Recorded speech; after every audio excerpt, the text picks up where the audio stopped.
I've had many leading experts on this show, including Matthew Walker, and they've all said the same thing about sleep. They've said it's the biggest positive investment you can make in your own performance. You can have the best strategy in the world, but if you're consistently tired, poor decision-making will follow and eventually cause other things to fail in your life. So if you're looking to optimize your recovery, you should start looking at what you're sleeping on. Our sponsor, Helix, makes high-quality mattresses tailored to your body. It doesn't matter if you run hot, sleep on your side, or need something firm. Helix has a mattress for you. And I asked them recently to send one to a member of my team, and Juan received it. And we travel a lot, so when he's home, quality sleep really matters. And he told me he's getting the best sleep of his life.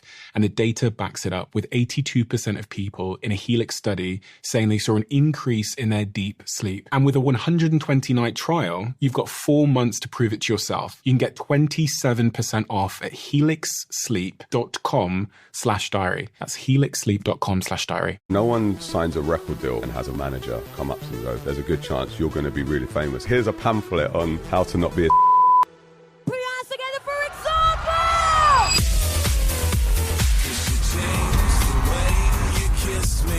example! Money and fame can show you who you are. And one of the things you said is the person I was when I was 27 was a fucking monster.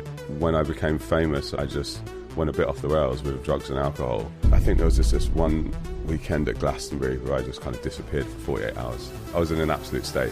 What was the cost? Well, it's just not nice to see your parents cry, you know? I look back as it being one of the worst weeks ever. And then I met Erin. Just watching someone grow a baby and give birth is like one of the most sobering experiences ever. You tragically had a miscarriage on your second. I remember I was invited onto Lorraine and I was meant to go on and talk about a single on a tour. Just before I went on, they went, we just found out you lost a second baby. Do you want to make the whole interview about that? I got so many messages from guys afterwards just going, that's amazing, you went on and spoke about that. I've realised there's been the first times I've spoken about things that I should have probably spoken about with friends or family a long time ago. If you were advising a younger Elliot, what would you say in terms of the components that make for a good life? I've often thought about this. So without further ado, I'm Stephen Bartlett, and this is The Diary of a CEO. I hope nobody's listening, but if you are, then please keep this to yourself.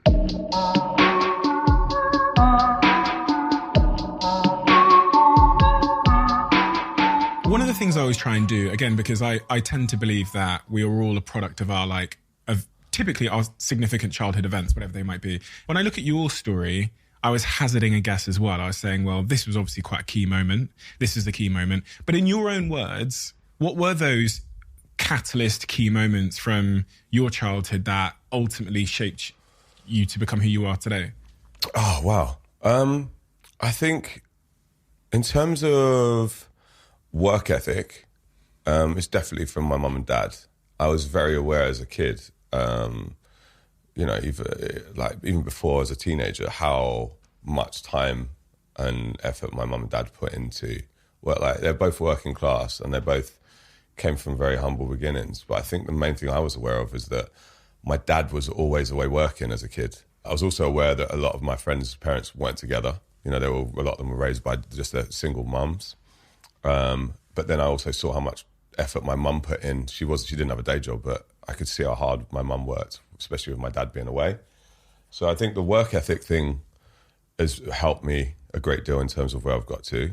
Not so much anymore, but partly trying to impress them or, feeling like I lived up to their standards, maybe in my early 20s, mid-20s. Apart from, my parents' influence as a kid, I think mainly, I'd say the culture at school in terms of music culture. London, I grew up in Fulham. I went to school in Wandsworth. And even though it was a really nice school in terms of it was a modern school, it was a technology college. I said the majority of kids I went to school with all lived on council estates. And I didn't, but I spent a lot of time down there. So I think that was really good in helping me not only understand the different cultures and therefore, as a result, where the music cultures came from. Just like how other people live and how other people, what people have to go through. Like some of my best friends, their mums would have 5 jobs and they'd be living in 2-bedroom council flats with 7 siblings. So I think that, even though I didn't live that life, it was quite opening to see that. Did you enjoy school? loved school. I loved drama, loved maths. I was really good at maths, but not very good at English, which is weird because I use the English language. I manipulate the English language for financial gain, really. But I wasn't very good at English and wasn't very good at science because I wasn't interested in them. I wasn't really interested in religious studies because I always found there was like, occasionally you'd see the different, religions, whether it's Sikh, Hindu, Muslim, Christian, there'd be like little squabbles in the playground. So I kind of didn't like that religion could segregate people. So, but everything else that I was interested in, geography, maths, drama, art, music, I excelled at and loved because, I loved going to school. My mum was always like, you were an absolute nerd when it came to school. You couldn't wait to get there and you couldn't wait to tell me about everything you'd learnt that day. And you couldn't wait to get there the next day. And when it was coming to the end of school holidays, you couldn't wait to get back to school. So I think I enjoyed structure. And I enjoyed either the attention from being a class clown at playground, playtime, because I wasn't ever very good at sport. I was good at running in a straight line or swimming in a straight line, but I wasn't good at team sports. So I think I really felt like school was good for not only my brain, which was always a bit hyperactive, but also I got this outlet of making people laugh by doing impressions. Why did you care about that, making people laugh? Because I felt like, I don't know, I've always enjoyed being an attention seeker. My mum said that when I was very young, like 5-6 years old, she felt like I was misbehaving a lot at school, and she made a decision to put me on stage in the local drama group. I definitely think my mum spotted something in me which was like, this kid needs to perform and he needs attention, and that's his outlet, and that sort of levels him out a bit. I'm surprised to hear that you were so keen to get back to school, because I also read that you were at some point bullied by the other kids. Yeah, I was, but I think because my mum and dad did such a good job in sort of, I can't even remember any specific lessons, but I just know that my mum always made me feel loved and understood, So if I'd go home and be like, yeah, they took the piss out of my teeth again today, or they took the piss out of my ears again today, or whatever, she'd just be like, son, we are all built differently. Like, we all, she'd be like, your dad had funny ears when I met him, and he's the most beautiful man in the world as far as I'm concerned. Just little lessons like that. So I just think there was so much love at home that whatever hit me on the outside world, whether that was down the local park, with little kids in gangs or at school, I just felt like I was mentally prepared for it. And then I think that kind of helped. It gives you quite a thick skin in terms of when it comes to you get into the music business. It's like you have to deal with so much disappointment. Like when I think I've been doing this, I'd say, I got my first record deal in 2006, but I was releasing music in 2004. I've played over 1,000 gigs. Like most of my peer group have disappeared now from say 2010, 2011. When I think of like my peer group from around then, like Chasing Status and Sub Focus are still going. But most of the other artists that I came up with have kind of disappeared or semi-retired or are kind of just sort of like doing their own thing on the peripheral now, whereas I'm still very much, my focus is like I'm only competing myself. I used to worry so much about competing with them, And you got a diagnosis at a fairly young age for having Asperger's? Yeah, well, yeah, but my mum was quite good in it. I think whether it was, I can't remember because I was so young, but it would have either been from her friends, other mums down the park going, Elliot's a bit, on the spectrum, and what's up with him, because I was such a, I suppose, like hyperactive kid, and I sort of seemed to flip between different personalities all the time, but I also had these weird sort of like nervous twitches, and I would, but I had a photographic memory for like, even at a young age, I'd be like, just look at a list of, I don't know, like the American states and just memorize them very like within 2 or 3 reads, or I'd get the Trivial Pursuit box out and memorize every single question in a box of Trivial Pursuit, just so when we came to play with like neighbours or friends or family at a barbecue, I knew the answer to everything. I think my dad then clocked that I'd memorised them all, but instead of telling everyone that I'd memorised them all, he was like, yeah, my son's really, really sharp. He's really well, things like that, you know. How does that sit with you now, that diagnosis? And do you still... Well, I just think there's no way of knowing what anyone is. I think everyone can be a little bit of... Everything. It's not clear cut to just go, this person is this diagnosis based on, you know, research by doctors and scientists and other patients. It's very hard because I think every human being has a little bit of something, and you can't just say someone is 100% definitely got this, you know, that thing. So I prefer. I can see some things in my eldest already where he shows certain similarities to me as a kid, but then Erin says, no, I used to do that as a kid as well. And she's a bit mad like me as well, but I think weird is good. I definitely think weird is good, and I think it's special. And I think my mum spotted that, so I'm kind of glad that I was never put into any special programs or put into any special school or extracurricular activities or even on light medication. I'm quite thankful for that, because I've got friends my age who've been on meds since they were kids and are still on some form now. You know, and they think they're bipolar or Aspergic or ADHD, and I'm like, there's one actually a really close friend of mine who actually encouraged him to maybe have like 6 months off, and he's better for it now, and he doesn't take the meds anymore. He's like, you know, he's better at dealing with his let's say his demons and his, you know, these thoughts maybe that used to haunt him and scare him. He's stopped taking the meds, and he doesn't take them. He's better for it. Have you ever had any of those demons, especially at a young age, that you used to contend with? I think the main thing, and I still contend with it now, is sometimes I just have so many thoughts. I'm not like a worrier. I've never been a worrier, because I've always known how to compartmentalize stuff, and I'm really good with admin. I'm really good at multitasking. But it's kind of been a gift and a curse. Like, it's either been having a whole, say, film script or scenario in my head going round and round that I can't seem to switch off. And that might be whilst I'm in a meeting. I'm not doing it now. It might be, you know, like when I say I'm multitasking, I'm like, I can sometimes be in the studio writing a song, but have a shopping list in my head that I just can't seem to get rid of. Which is why yoga can be really good for me, and like, you know, breath work, like Wim Hof style, that really levels me out.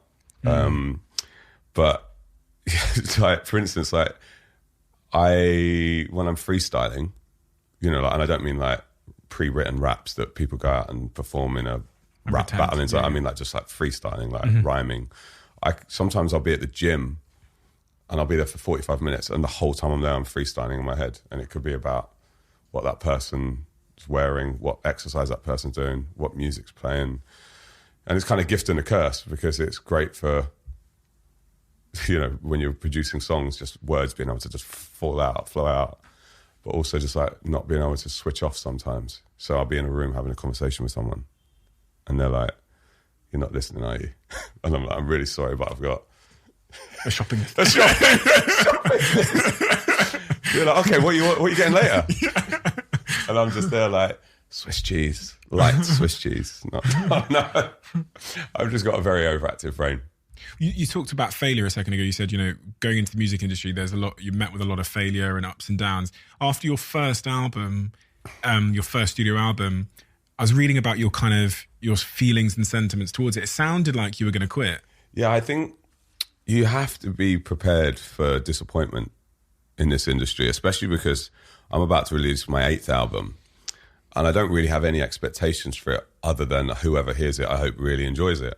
I don't really know how many streams it's going to do, or it's just, you have to be quite robust in the sense that you may put so much time and effort into a song, and Radio 1 or Capital turn around and don't playlist it, or you make a song and think this is going to perform really well on Spotify because it should get on the workout playlist, and or it'll get on the UK house playlist, and maybe this could do well in Germany. And like, not that I make music like that, but once a song's finished, you can't help but have expectations for it. And then to think that you might have spent I might have written it in 4 or 5 hours, but then spent 6 months perfecting the mix downs and adding instrumentation and so on, or adding another vocalist or a feature to it. And then to think that might come out and someone somewhere is like, nah, not actually into this. When I was signed to Ministry of Sound, there was so much pressure, like, constant meetings every week. I wouldn't go to them because after a while they get too intense, but it was like, Radio 1 are discussing this in playlist this week. We're hopefully going to go on the C list next week. And then 2 weeks later, we'll hopefully move up to the B list. And then the aim is week of release, we're going to be on the A list and we should be getting 11 to 15 spins a week. And, hopefully we'll go in straight into iTunes with pre-orders into the top 10 and we'll climb to number 1. And MTV are fully behind this. And you're going to do a live lounge next week. And Capitol have just come on board with it. And it's all, it's great when you're flying, and obviously I was having number 1 singles and top 10s. It's great. But you realise the pressure that artists are put under and managers, and then the pressure that the record labels are putting on themselves, to compete with, because they've got to bring in X amount of revenue as, if you're in marketing or A&R, they're under pressure from your bosses. And then the artists are under pressure from the label, and then the managers are under pressure from what the artist expects. And it's actually a losing formula. Money and fame, they often say, can show you who you are, or it can bring out the best and worst in you. And one of the things you said is the person I was when I was 27 was a fucking monster compared to the person I was when I was 21. Yeah. What did you mean by fucking monster? I was just, I hadn't tried Class A drugs until I was 23, which is mad because most of my friends and peer group in music and that I grew up with were probably doing it at 14. And then I just think when I became famous and came into money, I just went a bit off the rails with drugs and alcohol. But I was also in a relationship where I was lying to my girlfriend and cheating on her. And I was just, everywhere I was going, girls were throwing themselves at me and people wanted to party with me and people were doing everything they could to try and keep me awake all night with them. Whether it was girls or bad influences, other celebrities, and then you get carried away because you're like, oh my God, I'm hanging out with such and such actor and such footballer and this model and this person, and we've got access to this bar and this club and we've walked straight into this restaurant and got a table. So you just go off the rails a bit. And I feel like everybody kind of needs to when you get to that stage. Every artist, actor that I've spoken to, whether they've chipped away at it for years like I did or just had this sudden overnight fame, I feel like you kind of need to get it out of your system. Because it's kind of like, I'm not saying everyone has to, but nearly everybody I know is just like, oh my God, how amazing does this feel? Like, I'm getting free clothes and free trainers, and I've just been given this free car. I'm getting upgraded on this flight, and I've got this table at this restaurant that I couldn't get before. I've been invited to this premiere. I was just on that television show with that Hollywood actor. And then I'm in this person's house, this person's giving me free drugs and this girl wants to sleep with me and these girls want a threesome and then all this shit. So, like, why would you not take it? Because you get to do something that, it's like a 1 in a million thing. No one else gets to do this. And you don't go, I need to do this because no one else gets to do it. You're just like, this is fun. This is mad. Like, my life's mad right now. And I just defy anyone to not do the same. I mean, I think, sometimes like top level athletes, because they have to, their focus is being an athlete. So it's all about their body and their fitness.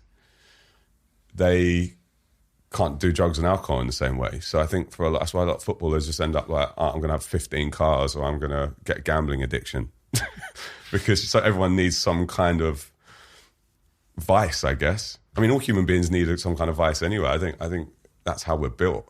We're not meant to just live squeaky clean, like constantly. Like, I think life's boring. Like, and it doesn't have to be sex or drugs and alcohol, but you need something. You need something to obsess over that feels a little bit like naughty, a little bit edgy. What was the cost? Because, I mean, all that sounds great, but there's got to be, everything in life has a cost. Well, the cost was that I broke a lovely girl's heart and, it took her a while to deal with that, I'm sure, afterwards. And, I probably upset quite a few people along the way. I know my parents weren't proud of me, even though I was doing really well career-wise. There was like a moment where there was a bit of an intervention. It was almost like, what have you become? We're not proud of you. This is not cool. What caused that? I think there was just this one weekend at Glastonbury where I just kind of went down with my band and crew and my girlfriend and my sister, and I just kind of just completely went off the radar and kind of disappeared for 48 hours. And then everyone was like, where is he? And obviously Glastonbury's a crazy place to get lost in anyway. And then I just turned up 15 minutes before I went on stage. So I was still professional. But I was in an absolute state around like 2012, maybe, no, 2010 to 2012. Well, it wasn't great. When your family stage an intervention, what does that look like in like real terms? Is that like a phone call or is that... Well, no, it's like sort of catching me off guard and sitting me down in a room, you know, and showing me how disappointed they are. And how did you take that?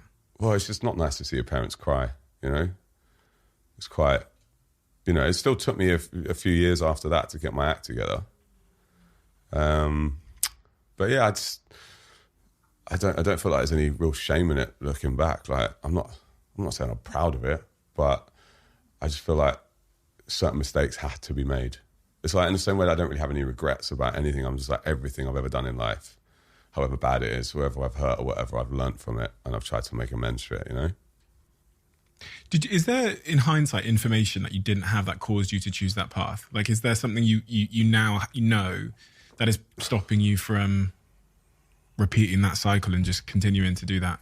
Well, it's just like, I mean, like my mum always said, like, as a kid, she was like, I was a liar as a kid, but she said they were like, not really lies that really hurt anyone. She said, I just knew that you had this overly creative brain and this imagination, so you would just take situations and just exaggerate them.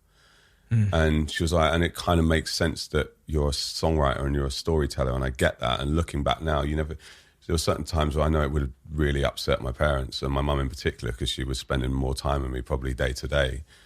Like telling like little white lies about scenarios that had happened, just because I sort of enjoyed the fact maybe that I could attention seeking, could manipulate a situation, that I could take a situation and my imagination run wild with it and create other scenarios.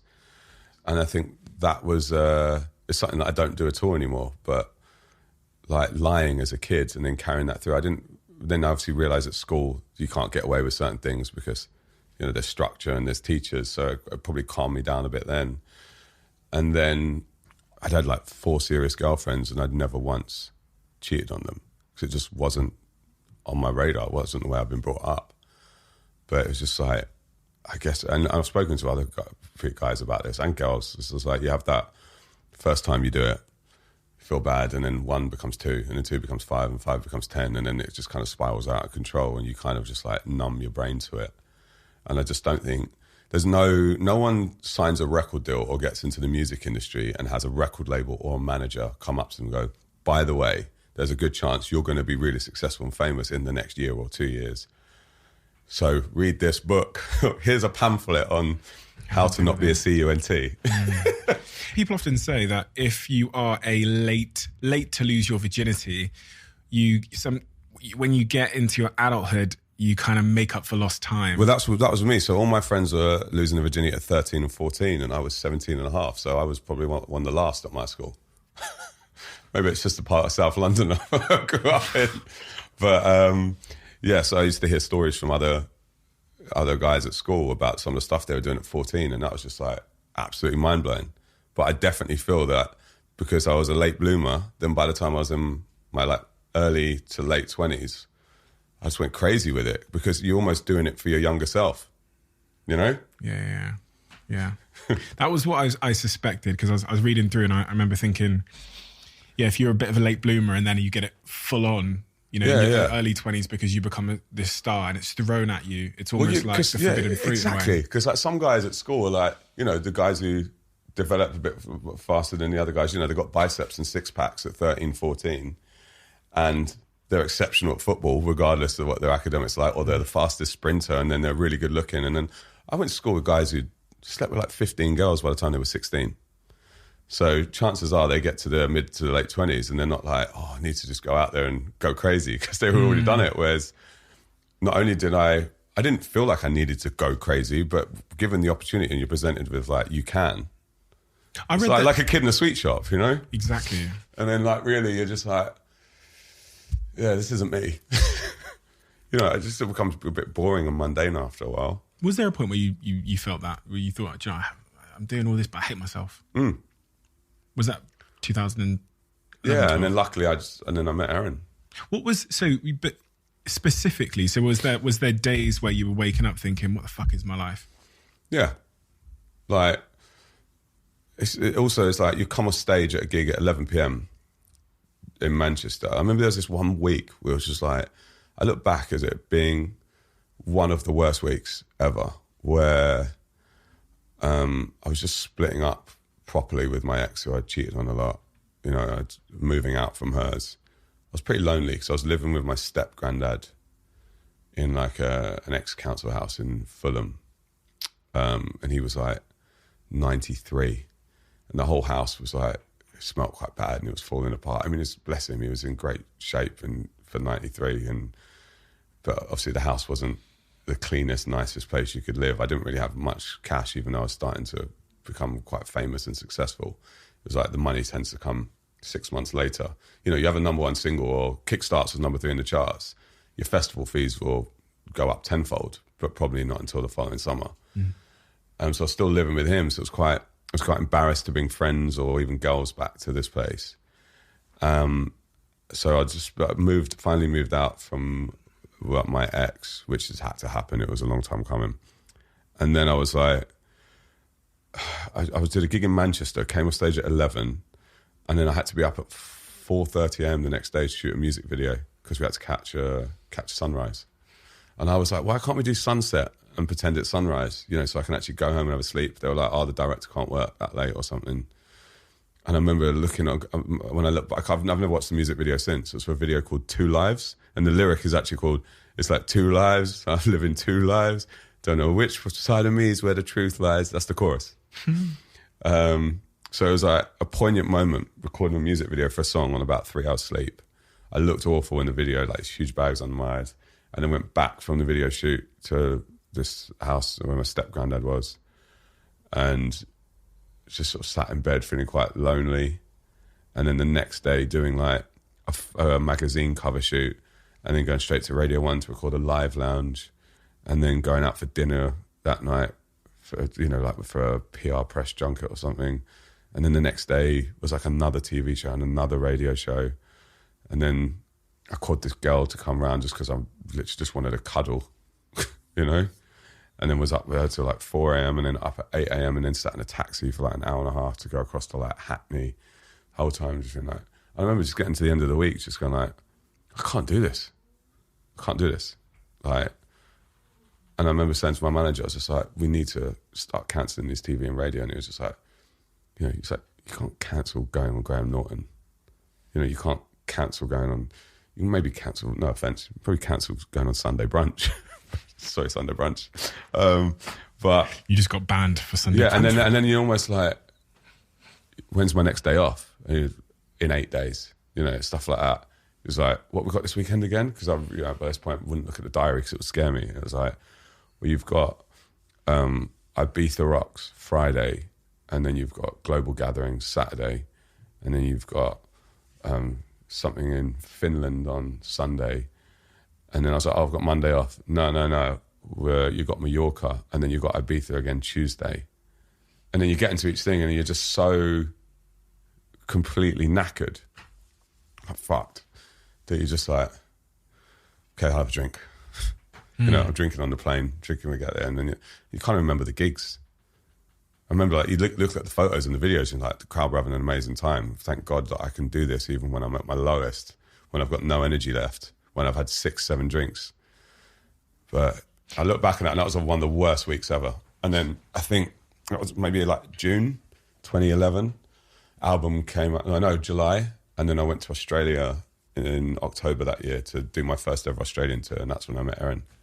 When you're like sort of self-medicating to kind of deal with the pace of life or whatever, it tends to be the case, I mean, just from sitting here speaking to musicians, that you're not far, especially when you're like, you use the word lonely, like a lack of connection. You're not far away there from mental health issues like anxiety and depression and those kinds of things. Typically, when you find yourself without connection in your life, self-medicating, stressed by just looking at the thought of this hectic schedule, a lack of sleep. I can't imagine the diet was phenomenal. No, it wasn't. I mean, like, I've always been into fitness and running, and I would, like, even when I was really, really knackered, like, I've got my apartment still in Fulham, right next to Craven Cottage. And it's actually, that was a big help, because that whole period is just like waking up every day. The river gave me so much calm. Like, were you anxious? Yeah, but you just get up and sit on the balcony and have, like, I make fried eggs on toast or whatever, beans on toast, and just look across the river. And I live in the part of the river where there's no buildings opposite. It's like the Barnes Wetlands Centre. So you feel like you're in the countryside. So that's a great escapism straight away from London in general. So I feel like when I bought that, you know, subconsciously I was probably thinking about this peace and tranquility, escape from whenever I'm home. I just close the door to my apartment and I've got the river there. But it was, I think I was quite smart in that whenever I could, I would go for a swim or I'd go for a run. Because I remember my dad used to say to me when my mum was pregnant with me, my dad was working, as I said, 2 hours up in Birmingham, so driving 4 hours a day. Because it was the only job he could get at the time. He was working for a computer services company, Nixdorf Siemens Group. And he had alopecia as well from stress. His dad was dying. He was pregnant with my mum, and he was training for the marathon. And I think that, you know, stress-related alopecia is quite clear why he lost his hair, given everything, the aforementioned things. But I think running is what saved him. From a very young age, like that time alone. And like whenever I go for a run to this day, I don't listen to music. Most people go to listen to music for fitness, whatever. That is my brain escapism. And it's either swimming, yoga, or running. It's the only time when I can not think about anything else. And whenever I was anxious or stressed about things, those are the things that saved me. I actually think that living by the river, and even if I did it twice a week during those stressful times, just being able to get up and just go for a 4-mile jog, I don't know where my head would have been like if I hadn't got that. Like, been able to go out and do that and run specifically by the river, not through a city with traffic lights and cars. Like straight onto the towpath, over Hammersmith Bridge, along the river, by fields, over Putney Bridge, back through Bishop's Park, pretty much the area I grew up in. And then also I got to the stage where I was calling girls up to come over, and it was like, who's going to give the best cuddle and who's going to stroke me to sleep? Like, that's where... Again, didn't make a conscious decision, but looking back now, I would be like, I don't just want to have like meaningless sex. I just want to actually be held. You know, bear in mind, my mum, dad, and sister all lived on the other side of the world by this point. They'd moved to Australia. You know, didn't have a girlfriend. Like, I had my mates, you know, in my band who would, in a way, traveling with a band back then. So I travel with a DJ now, but back then I traveled drums, guitar, bass, and then 5 or 6 crew. It was kind of like a little family on the road. So that was probably better than if I'd been with just a DJ. That would have been quite lonely. But yeah, I kind of feel like there was an intelligent, emotionally intelligent part of me I wasn't actually in tune with, was inviting girls over who were going to give me the best cuddle and stroke me to sleep. So I just felt, you know, feeling in that sort of fetal position and felt loved or felt safe. You know what I mean? Did you know you were lonely? Like at the time? No, I didn't at all. That's what I'm saying. But in hindsight, yeah, there's so many things about that whole period where I was so ambitious and I was so resilient, and I was also, despite what I was putting into my body, all things considered, pretty healthy, or I certainly had endurance in terms of what I was capable of, mental endurance and physical endurance. So yeah, so I wasn't healthy. I mean, I just had endurance and I had stamina. And that was probably from, you know, starting the whole drugs and alcohol thing way later than most other people, you know, like say 23, 24.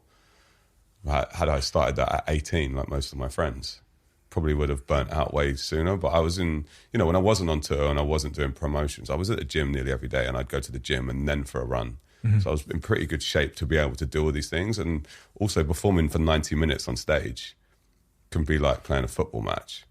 And you know, sometimes you're playing 5 football matches a week. And I would always have a good physio after I got back, you know, so every 3 or 4 days I'd have a full body massage, needles, cupping, so on, just to... And then I would, whenever I could, I would spend a whole day, 2-3 days. I know it doesn't sound that much, but just complete detox. What was it that made you go from being someone who was dishonest in your relationships and would cheat on your partner to being honest and committed? Was there a catalyst event? Was it Erin? Was it...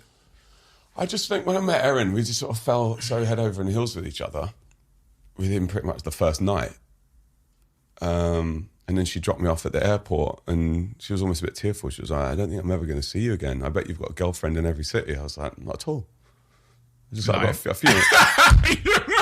No, I was like, I've got a few in London. But no, I was like, you think too highly of me. I haven't got a girlfriend in every city.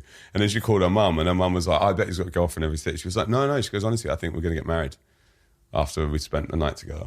But that was my sort of moment. I was just like, reset, go back to who you've always known you were meant to be. You know, be the person that your mum and dad raised, which is to be honest and faithful. And you were honest with her from the jump. We basically, it was weird because we got to know each other a lot over FaceTime. And then she'd come to London for 2 weeks, then go back to Sydney, and then I'd go to Australia maybe for a week, and then we'd speak on the phone for 3 weeks, and then she'd come to London again for maybe a month. And then I'd go spend Christmas in Australia, do some festivals, but also see my mum and dad and my sister and spend time. I lived with her in Bondi. But because that time becomes so precious, you tell each other absolutely everything. So I think we'd been together 6 months and we knew everything about each other in terms of exes, worst fears, you know, biggest achievements, biggest wants, desires, everything sexually, all the partners we've been with. Like, it was almost like speed dating crash course of like, you know, when people are together, generally they'll be intimate with each other or they'll just laugh and giggle and go out for dinner, you meet each other's friends and so on. When you're chatting over FaceTime, it tends to be more like an interview, you know, so you end up oversharing. What has Erin taught you about love? There'll be a lot of people that are listening to your story and they'll think maybe I'm in the reckless phase where I'm sampling all the forbidden fruit.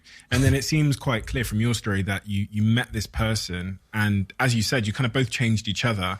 But what advice can you impart on someone who's in that reckless phase? Oh, and I think if people in a reckless phase, you're like, I need to do this now, and I don't know how long you're going to do that for, but people, if you're smart, you can work it out. I've got guys I know now who are like, because you know they work in high intensity, high pressured worlds of like finance and hedge funds, and I know a lot of guys who want to settle down, but also on the side want to continue having these other experiences with women.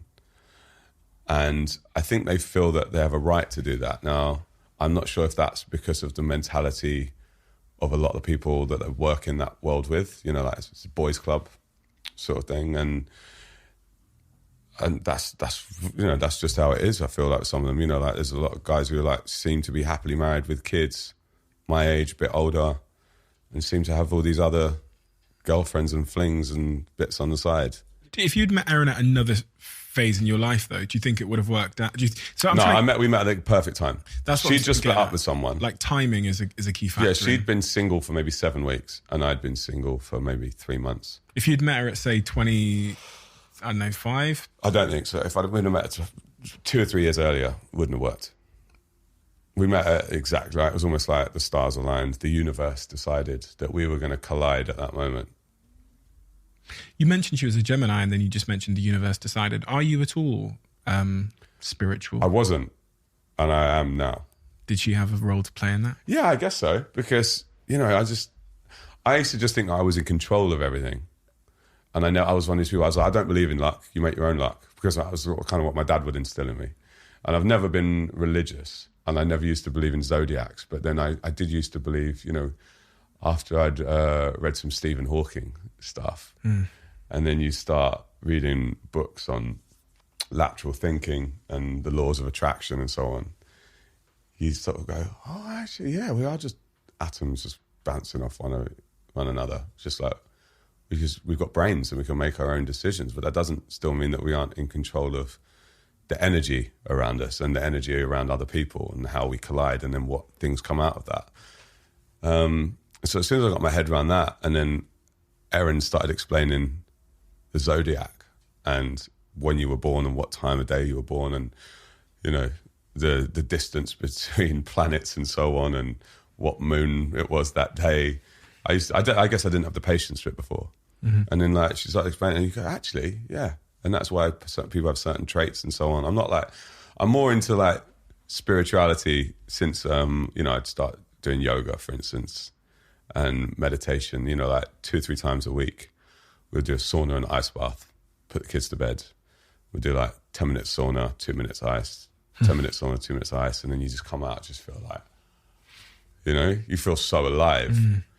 And then the moment you kind of have kids and you're like, oh my God, there's these other human beings that we made, you do get in touch a lot more with your spiritual side, I think, because you're just like, you know, it's like science and spirituality can go side by side. I think that, you know, I think that the spiritual awareness of oneself actually comes from having a greater understanding of science and the way the universe works in general.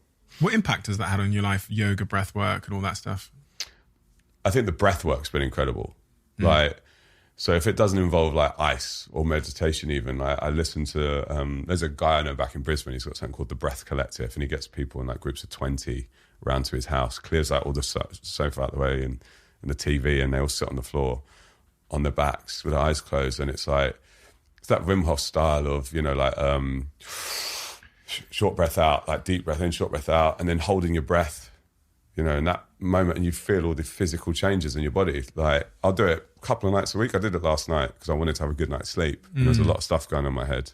But like, it's hard. If you'd have tried to sell that to a younger me, I would have been like, you're having a fucking laugh, mate. You want me to spend 10 minutes of my day breathing in and out in silence? Because I just didn't understand how to relax and how to be at peace with myself and how to actually deal with my inner thoughts and inner demons, you know? How much credit does Erin deserve for this? A huge amount, really. She's just watching someone grow a baby and give birth and then breastfeed them for a year is like one of the most sobering experiences ever.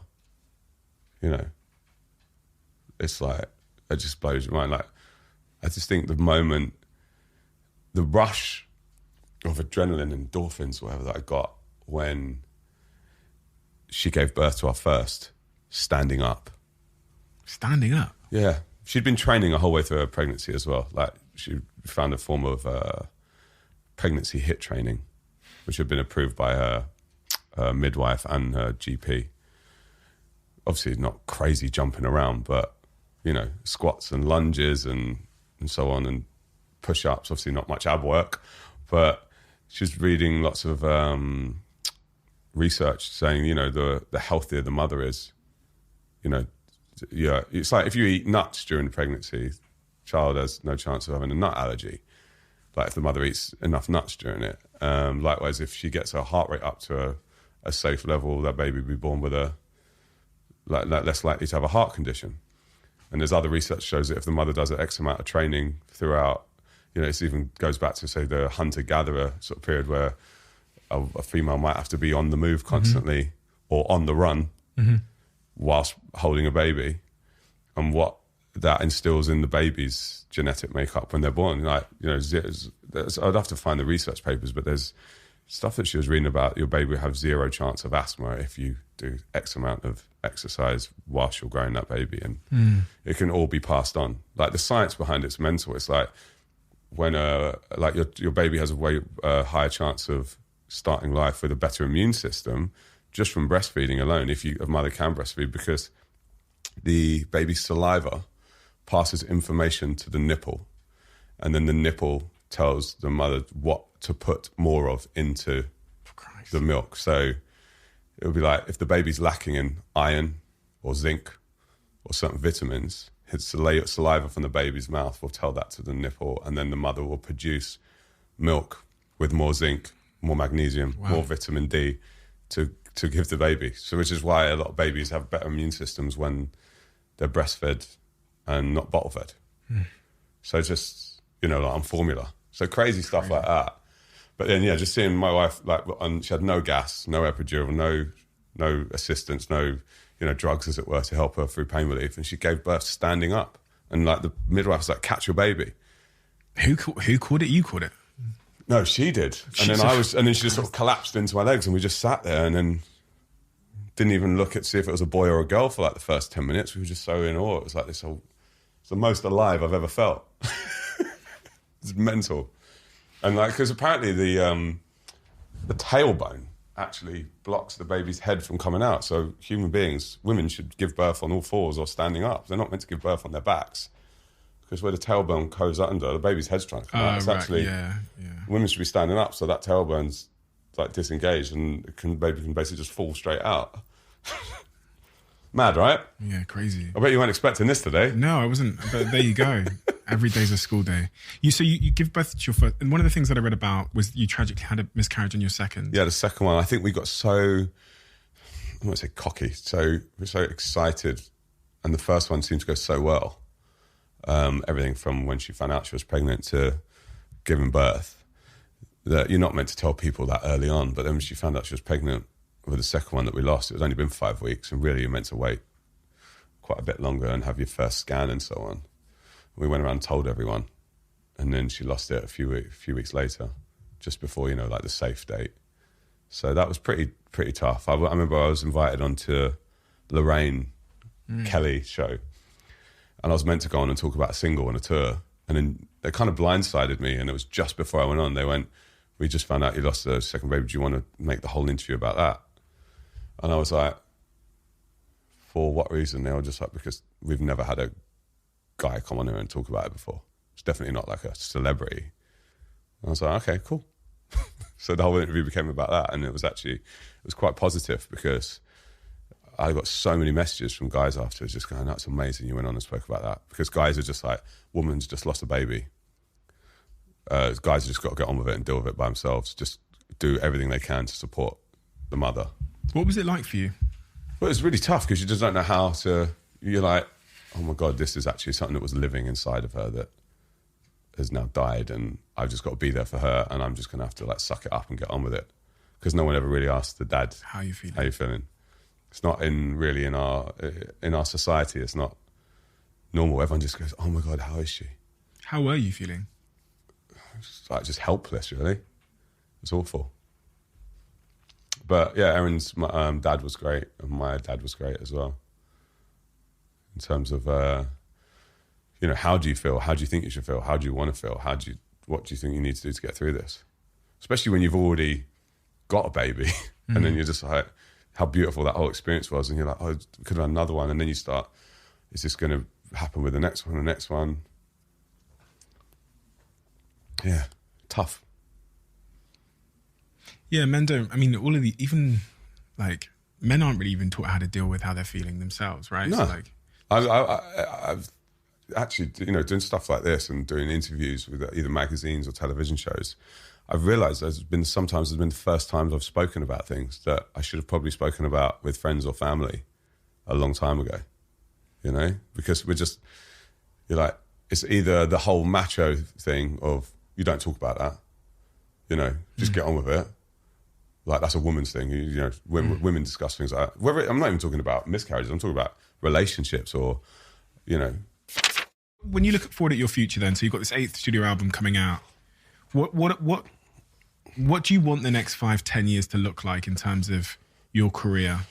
I would love to accidentally somehow have a chart hit again, just to remember what it feels like.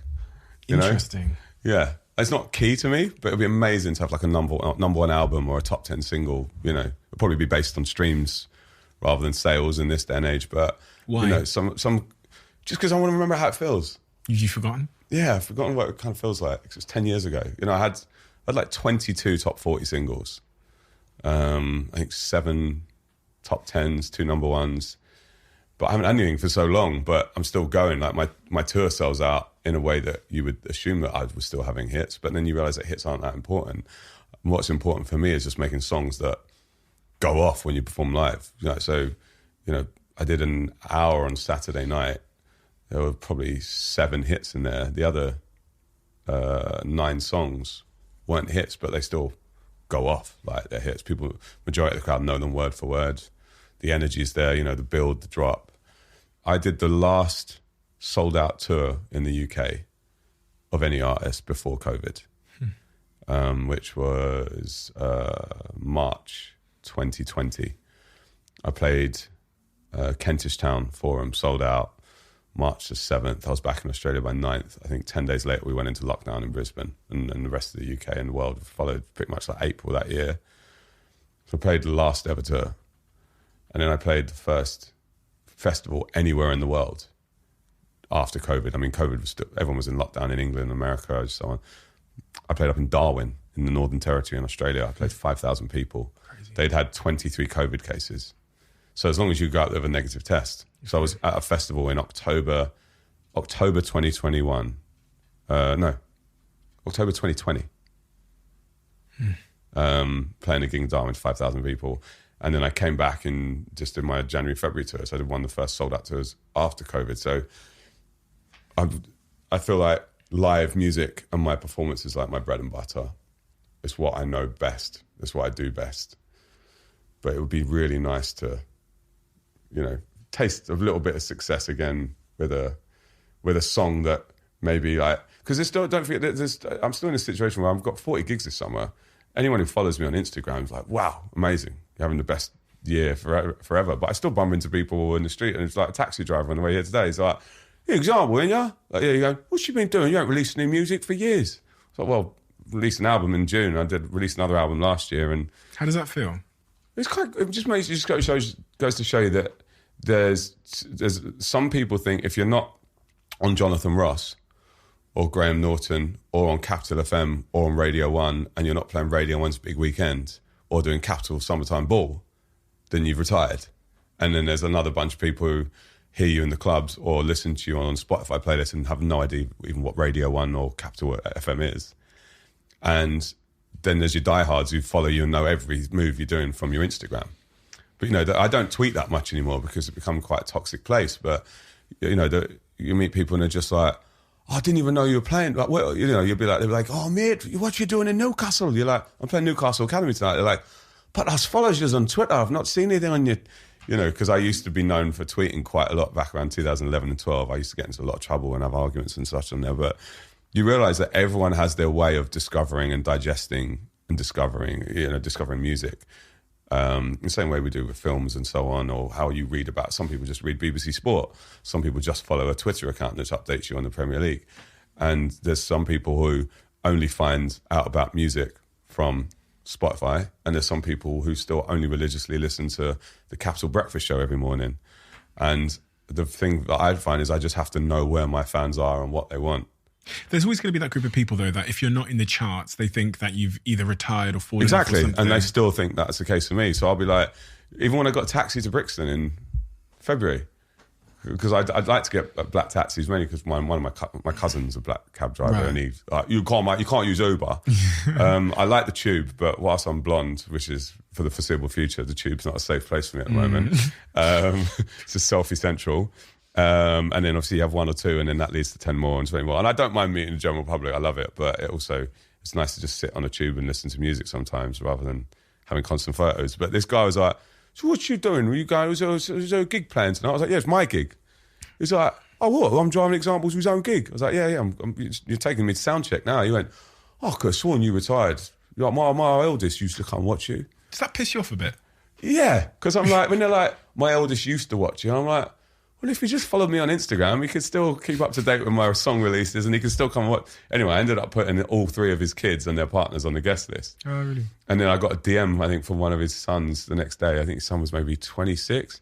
He was like, oh, it's time of my life, reminding me. So you just realise that because you're not on Capital FM anymore, that certain people, if like, I don't know, they could be a painter decorator, they could be an estate agent, they could be a taxi driver, whatever. But everyone has their go-to places for music. And it might be like, in your office where you work, all day on, they have Radio 1 on. So whatever's on Radio 1 may dictate which festivals they go to or who they go and see on tour, because it's advertised on there. It's like, like playing at V Festival, playing at Creamfields is blah, blah, blah, blah, blah. But if other people only discover music from their spinning class. Yeah. And whatever Or music's TikTok. playing. So people message me and go, oh, your new single was on my spinning class today. I didn't even realise you were still releasing music. And you almost want to go, well, I've released 3 albums since then, and 11 singles. But you can't. It is quite frustrating. Was that you kind of left when you were with those labels and you were charting all the time with these like big global hits? You leave that game, and then was there a moment where it was difficult to deal with what you've described there, where it was most difficult to deal with it, where people are going, where are you? Like, where's the music? Like, why aren't you charting? If you fall in. Well, it is. You know what also is really frustrating is so I've performed in 27 countries in Europe. I'd say about 10 of those countries I've headlined festivals. So there was a period where I was really big in Finland, Hungary, Estonia, Czech, Slovenia, Slovakia, Latvia, Lithuania. I'll be doing 1 or 2 festivals in those countries every year for 4 or 5 years. Headlining or second on the bill, really, really decent fees. And then I left Ministry of Sound, 2013, signed to Sony. Didn't really had no success at Sony. I think I had 1 top 10 single, album bombed. They spent a fortune on it. Didn't really know where to position me. And all of a sudden, all the gigs dried up in these countries as well. And we were going back to them like with Spotify numbers and, saying, well, he's still got 4% of his fans are in Hungary, which is massive considering my fan base in the UK, and Australia is my second biggest, like 4% in Hungary. And then it would be like, 1% of his listeners are Poland. That's a pretty big listenership still.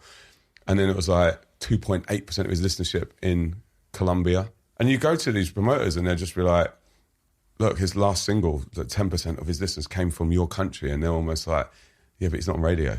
And you're like, radio fucking dead, Yeah. Or, I haven't been and done a chat show in Germany for a bit, so I'm not getting... I played the biggest festival in Germany. It's called Rock am Ring and Rock im Park. So that's like their Reading and Leeds. I played that festival 3 times. Unbelievable, massive crowds. I knew the words, word for word, like half my set. I had 3 top 10 singles in Germany. And then the moment you're not on radio, they're like... No, we'd like to book him, but until he gets back onto radio. And you're like, well, they know my other hits, and and there's people streaming the new stuff. So this summer we've got Benicassim in Spain. We've got a gig lined up in Portugal, and I'm playing Amsterdam this Friday. But it's been really tough, like to actually go in and like almost having to present the figures. I see this with artists that have that meteoric... I mean, I sat here with Craig David, and he's an example of an artist at 18 years old. I think he had a #1 album, something fucking staggering. And he's only like a year older than me, but in my mind, Craig David's like 5 or 6 years older because he was in the charts at the same age as I was listening to. So I was in clubs listening to garage music. Yeah, exactly. And he was on Top of the Pops. Yeah, exactly. Whereas I didn't have any success until 8 years after that. So I was 26, 27. Yeah, and there's a 22-year gap between when Craig David, I think, had his first one to his most recent album. Is there a thing of like, you basically start competing with a former version of your success? You have to. I only compete with myself. And when I'm in the studio, I'm only competing with myself. But the former... and my former person, which is why I say to you, I'm over the moon that I've got my busiest summer in 6 years. I'm so in love with this album. I'm still playing this album. Even though it's been finished for months. But that's why I'm like, I'd love to just taste that chart success again. Just once or twice. A, to shut up all the people who think I'm retired. And B, just to remember what it feels like. It's almost like a little validation that my career is going to continue for the next 5, 6, 7, 8 years. As long as I stay fit and healthy and I keep producing music and people still want to come and, they choose one night a year, they go out to a gig, 10 of their mates get absolute off their face and have the time of their life. I want them to pick me for that. Then I've got a career. I don't need anything else. I don't need radio. I don't even really need streaming. But it would just be nice to have that validation. And I shouldn't be sat here going, I need validation, but it would be really nice to feel that again. So every time I get in a taxi, it's like, oh, you shan't, all right, I heard you. I see you on Jonathan Ross the other day. I thought you'd given up, as Australia. Rather than just sitting there going, I've never stopped releasing music. I've never stopped touring. I've been touring for 16 years. I've been releasing music for 16 years. But... you know what I mean? No, yeah. Slightly frustrating, but... I think this about myself, and when you're talking about having this kind of chasing the former version of yourself, I worry about that sometimes. I always think, especially now that I'm on Dragon's Den on the BBC, I think when I come off that, the cabbie who watches BBC One but doesn't have a clue about podcasting or Instagram is going to have... Well, you have some people, you're the podcast guy, and there's other people, you're the dragon, you're the dragon. It's an age thing for me. Someone's coming up to me in the street, I know exactly where they know me from by their demographic, and if a 56-year-old male comes up to me, oh, you're on Dragon's Den. He has no idea that I do anything else, or that I'm, So in saying that, right, so on my last tour, most nights I come out after our stage before I get on the tour bus, and, my tour manager will be out, and they'll be like, look, you'll be out in about an hour if you want to wear. I know it's cold, but put a hoodie on, It's like, he makes sure they're all, I say, just go and give them a load of Monster Munch or whatever, so he goes out with a big, whatever's left on our rider, Monster Munch, maybe a couple of beers, he checks their age, and so you might have 200 people waiting after the gig, and then by the time I come out at 11:30, 12, there might only be 20. But I'll always say to them, where did you buy this ticket from, and why did you buy this ticket? It just there's a little bit of market research, and all the young kids are like, we saw it advertised on your Instagram, and pretty much anyone over 30, 40 years old, they saw a billboard on a bus stop or on a train station, or their friend forwarded them a link from gigs and tours or bands in town on Facebook. So even though I'm not on bands in town, I don't go on Facebook much. I don't really decide when my posters are put up. That's like the touring company, the promotions company decide that. As long as these people know where to find me, that's great. And then they come to the gig, and then maybe there's like 4 or 5 songs they haven't heard that I've released in the last 2 years, but chances are the 2 of them they'll fall in love with and go back and continue to stream those songs, or they add it to their playlist. There's a need though to try to detach a little bit from the external validation driving your self-opinion, I guess, because as much as it can be like a good driver of ambition and competition and having something to aim for is great, you don't want to be dragged, like, because I can see how an artist who is used to getting number ones all the time could get a number 2 and feel like shit because it's a number 2. Whereas really, without all the number ones, the number 2 is unbelievable. Well, yeah, I was saying this earlier. These here are my chart top 10s. Yeah. All of those are my 3 number 2s. That was actually Unorthodox with Wretch. Yeah. That was We'll Be Coming Back with Calvin. And that was Say Nothing, which came out just after that. And even looking back, it's just like to go from 6 to 3, from 2 to 1. It would have been nice if those last two just went 1, 1, 1. Like the difference, like the difference between that one and number 1 was about 267 downloads on iTunes. And the difference between that one was maybe like 400 and something. And it's like, I know, it's nice to say, it's amazing to say I've had 2 number 1 singles and a number 1 album out of everything that I've done in my career. But it'd be like extra nice to go, I've had 4 number 1s. You know what I mean? But that's exactly what I mean. You're never going to be... But I don't lose sleep over it. What can you tell me about this album? When I listen to something, I need some kind of flavour of this 8th album. I've never done drum and bass before, and there's 2 drum and bass tracks on it. Okay. I used to, when I started MCing at like 15, it was mainly over UK garage or garage. And the 10 tracks on this album are garage. And then there's 3 drill tracks with probably the best spitting I've ever done. There's like, I'll play you a song afterwards, but there's a track where I'm just spitting straight for 3 minutes. We shot the first half of the video in a shipping container yard in Brisbane, which being Brisbane, we got to use for free. Just like complete, no regulations, just like, yeah, mate, open the gate for you, we'll be back at 8. Just go where you want, just don't break a leg or anything, don't do anything stupid. So we shot this video, which I directed in a container yard, and one of my mates who's in construction, we shot the second half of the video on the roof of his new apartment block where I'm standing on top of the lift shaft, and then we've got drone footage going around me. Very cost-effective video, and it's basically just me rapping solidly for 3 minutes. And I think it's probably the best rapping spitting I've ever done. I based it all on Busta Rhymes that I used, from back when I was like 17.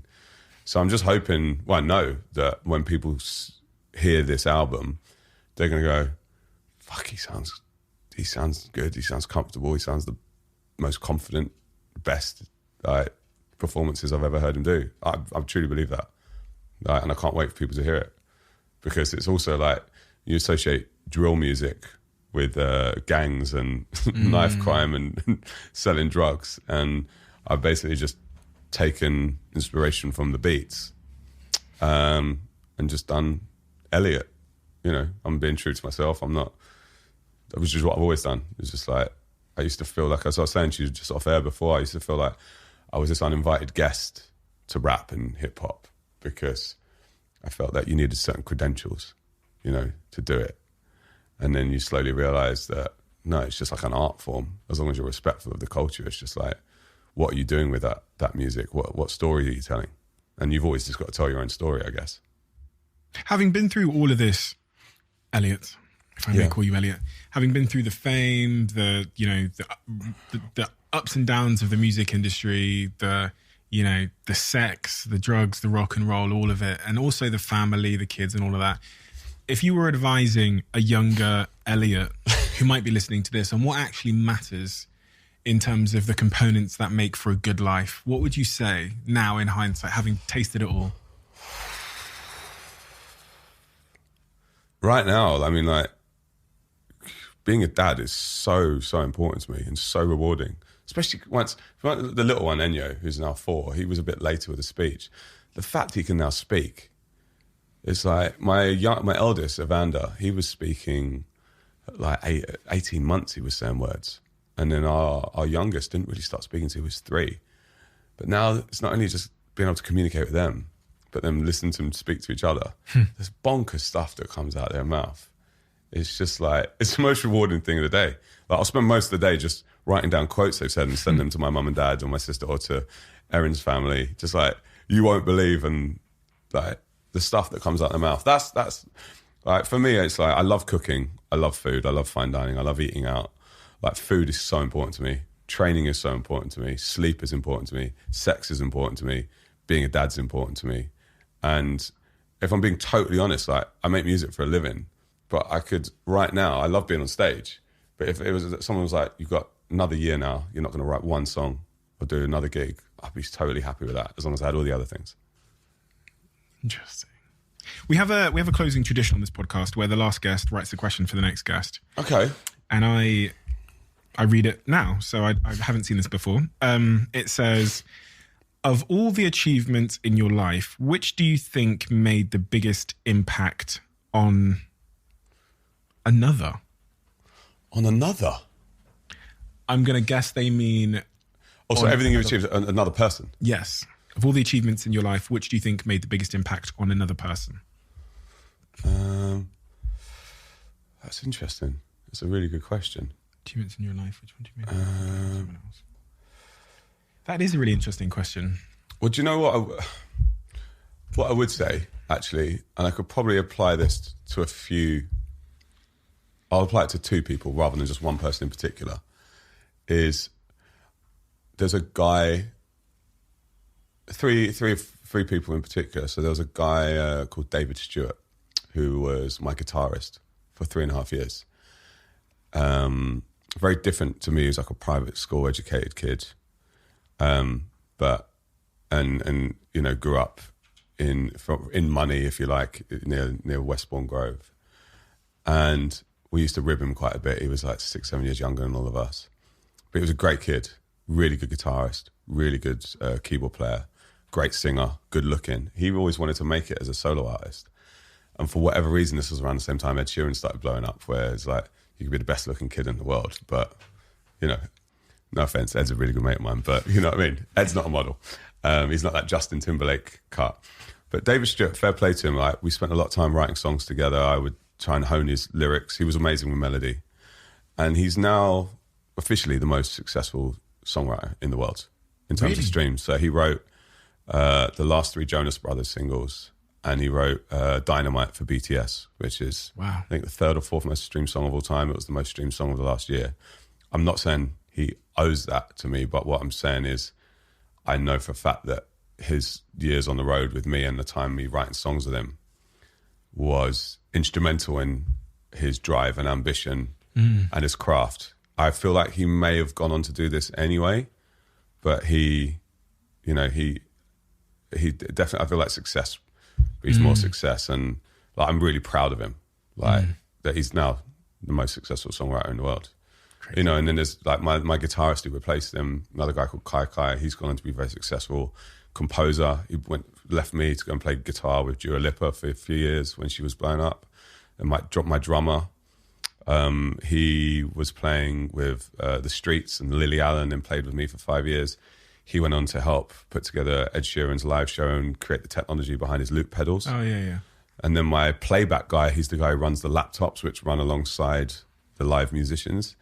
He's gone on to put together huge shows for Kygo in Las Vegas. So I feel like nearly everybody who's worked alongside with me, I've learnt from them. And then, I guess what I'm saying is I'm glad that they've all gone on to do huge things. They haven't gone on to just be standard session musicians. You know, like my bass player, Andy Sheldrake's now a producer in his own right. He produced All Night. So that song was just me and him. You know, so my biggest song, I suppose, from the second year of my career was down to him. Like everybody, there's not one person I've worked with closely in a musical level, you know, in terms of what people regard as session musicians. Most session musicians just go on to play for other bands on the road for eternity, you know, earning £300-400 a gig and are playing into their 50s or 60s, just getting by. Whereas all the guys who've been part of my band, who are basically my brothers on tour, my family, all been made an incredible success of themselves. That's dope. And I mean, that says a lot about the environment that you guys have together when you're together. And like, yeah, I'm quite proud of that, you know? Yeah. Because I didn't intend to do that. It was just, obviously it was clearly a nice place to work and was inspirational and was very creative and ambitious. And they've parted company with me all on good terms and have gone, I'm not just going to sit back. I'm just going to go and do what Elliot's done in my own way. And in David Stewart's case, it's like stratospheric, you know, like produced and wrote the biggest song in the world that year for a Korean pop band. Mental. Mad. Elliot, example. Thank you. Mate, thanks for having me. I've loved this. Yeah, awesome. I mean, these conversations are all so unbelievably different, but I think your honesty and like there's a real sort of overwhelming sense of inspiration I get from watching a man go on a journey and change in so many really fundamental ways in terms of their character, their craft, their art, and even like their emotional awareness and their ability to like be in touch with their emotions. Tends to be the case that women can be the catalyst. Certainly for me it was. You meet the right woman. You're very at the easy right to time. speak to though, I must say. You give me a real sense of safety in that I can talk about whatever I want and there's no agenda, which is That's good. really interesting. Yeah, because it's funny because I write these questions down that I actually don't write any questions down, but I write like bullet points, things to remember, and then I genuinely go in the direction that I'm interested in. But so many things you talk about, even from breathwork. My girlfriend is a breathwork practitioner, so I'm doing breathwork all the time these days. You know, the Wim Hof thing. We've just booked a retreat to do Wim Hof's ice thing. See, I had no idea about any of this. Yeah, so. Exactly. So that's why, like, when you're saying it, I find it really intriguing to like probe in around there. Yeah. But it's all led by curiosity, and there's so much in your story that is really, really inspiring to me. And I'm actually the most inspiring thing for me is what happens next. So the most inspiring thing to me is seeing how your 8th album plays out, how you continue to like move with the changing times and changing platforms, and who that creative and artist becomes. But yeah, thank you for your time today. I love these conversations, and it's been super energizing for me. Amazing. And I know it will be for everybody that's listened. So thank you. Cheers, bro.